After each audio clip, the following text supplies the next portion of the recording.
বল ভেবে খেলতে গিয়ে বোমা ফেটে জখম দুই ছাত্র। বছর 10 এবং বছর 15 দুই ছাত্র গুরুতর অবস্থায় কলকাতায় স্থানান্তরিত করা হয় তাদেরকে।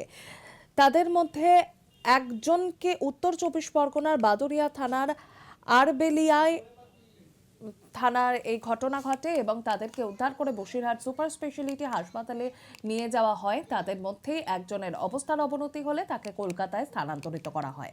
এই ঘটনার পর এলাকায় চাঞ্চল্য ছড়িয়ে পড়ে। ঘটনাস্থলে বাদুড়িয়া থানার পুলিশ গিয়ে তদন্ত ইতিমধ্যেই শুরু করেছে। পুলিশ সূত্রে খবর, আরবেলিয়া ইটভাটা এলাকায় বসিরহাট পুলিশ জেলার মাটিয়া শরৎনগর এবং বাদুড়িয়া থানার ফায়ারিং ট্রেনিং এর ব্যবস্থা করা হয়েছিল। সেখানেই পুলিশের তরফ থেকে ফেলে আসা দাহ্যশীল আগ্নেয়াস্ত্র পড়েছিল। পুলিশ ট্রেনিং শেষ হওয়ার পর সেই মাঠে খেলতে যায় 10 বছরের এক ছাত্র।